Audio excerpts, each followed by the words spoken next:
ത്രിയേക ദൈവത്തിന് മഹത്വമുണ്ടായിരിക്കട്ടെ. നമ്മുടെ ആയുസ്സിൽ ഒരു ദിവസം കൂടെ ദാനമായി നൽകിയ ദൈവത്തെ സ്തുതിക്കാം, സ്തോത്രം ചെയ്യാം.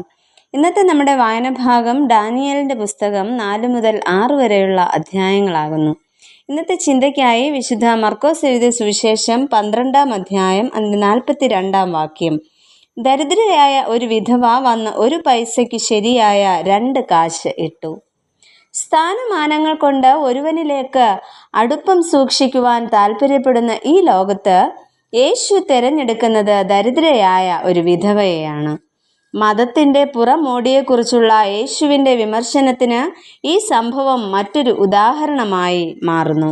യേശു കർത്താവ് സ്ത്രീ ഭണ്ഡാരത്തിന് നേരെ ഇരിക്കുമ്പോഴാണ് ഈ സംഭവം നടക്കുന്നത്. സ്ത്രീ ഭണ്ഡാരം എന്നത് സ്ത്രീകളുടെ പ്രാകാരം എന്നറിയപ്പെട്ടിരുന്ന ദേവാലയ ഭാഗത്ത് കോളാമ്പിയുടെ ആകൃതിയിലുള്ള മുഖത്തോടുകൂടിയ 13 കാണിക്കപ്പെട്ടികൾ വെച്ചിരിക്കും. അതിൽ ഓരോ പെട്ടികൾ ഓരോ ആവശ്യത്തിനായുള്ള കാഴ്ചകൾക്കായി അന്ന് വേർതിരിച്ചിരുന്നു. ഇതിൽ നാണയങ്ങൾ വീഴുന്നതും തുടരെ ശബ്ദ കോലാഹലമുണ്ടാക്കി ആരാധകർക്കും ബുദ്ധിമുട്ട് ഉണ്ടായിരിക്കണം. ഇവിടെ യേശു കർത്താവ് ആ ദരിദ്രയായ സ്ത്രീയെ പ്രശംസിക്കുകയാണ് ചെയ്യുന്നത്. ഇത്തരത്തിൽ പ്രശംസാപാത്രമായി തീരുവാൻ ആ മാതാവിന് എങ്ങനെ സാധിച്ചു? 2 ചിന്തകൾ. ഒന്നാമതായിട്ട് ഭക്തിയുടെ ദാരിദ്ര്യം. നീണ്ട മേലങ്കി ധരിക്കുകയും പൊതുസ്ഥലങ്ങളിൽ അഭിവാദനം സ്വീകരിക്കുകയും സിനഗോഗുകളിൽ മുഖ്യസ്ഥാനവും വിരുന്നുകളിൽ ഉയർന്ന ഇരിപ്പിടങ്ങളുമാണ് മേലധികാരികൾ ആഗ്രഹിച്ചിരുന്നത്.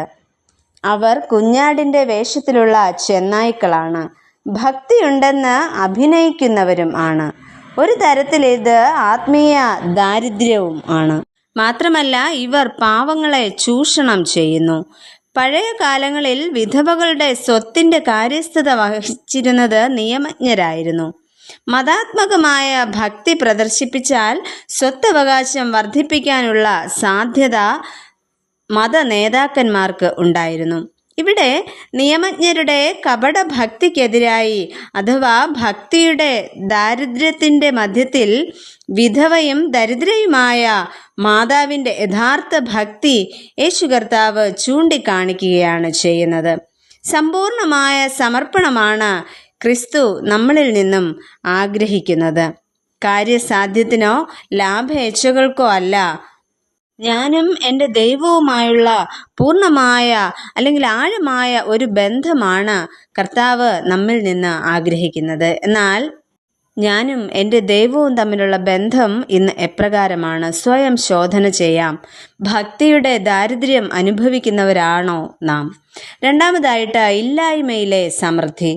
വിധവ തൻ്റെ ഉപജീവനത്തിനായി എന്തു ചെയ്യുന്നു എന്ന് തിരുവചനത്തിൽ പറയുന്നില്ല. എന്നാൽ അവൾ തൻ്റെ ഇല്ലായ്മയിൽ നിന്നും തനിക്കുള്ളത് ഉപജീവനം ഒക്കെയും സമർപ്പിച്ചു എന്ന് യേശു കർത്താവ് സാക്ഷീകരിക്കുന്നു. വളരെ ചുരുങ്ങിയ സമയം കൊണ്ട് യേശു കർത്താവ് അവളെ നിരീക്ഷിക്കുകയും അവളെക്കുറിച്ച് സാക്ഷ്യം പറയുകയും ചെയ്യുന്നു. ഇല്ലായ്മയിലെ സമൃദ്ധിയാണ് നാം ഇവിടെ കാണുന്നത്. ഇന്ന് ക്രിസ്തു നമ്മോടും ആവശ്യപ്പെടുന്നത് ഇതുതന്നെയാണ്. ഇല്ലായ്മയിലും സമൃദ്ധിയിലും നാം ദാതാവിനെ മറക്കാതിരിക്കുക.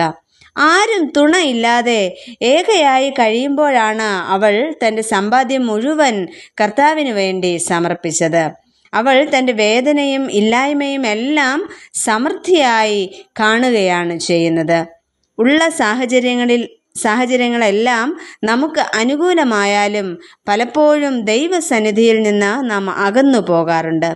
എന്നാൽ ഈ ദരിദ്രയായ വിധവ പടിപടിയായി ദൈവത്തോട് അടുക്കുകയാണ് ചെയ്യുന്നത്. ഒരു ഹൈക്കു കവിത ഇപ്രകാരമുണ്ട്: ദൈവത്തിന് കണക്ക് പരീക്ഷയ്ക്ക് 0 മാർക്കാണ്. ദൈവത്തിന് കണക്ക് അറിയില്ല. അറിയാമായിരുന്നുവെങ്കിൽ ഞാനും നീയും ഇന്ന് ഉണ്ടാവുകയില്ല. പ്രിയമുള്ളവരെ, നമുക്ക് നമ്മെ തന്നെ ശോധന ചെയ്യാം. തമ്പുരാൻ കണക്ക് സൂക്ഷിക്കുവാൻ തുടങ്ങിയാൽ പിന്നെ ഞാനും നിങ്ങളും ഉണ്ടാകുമോ? നമുക്ക് പ്രാർത്ഥിക്കാം.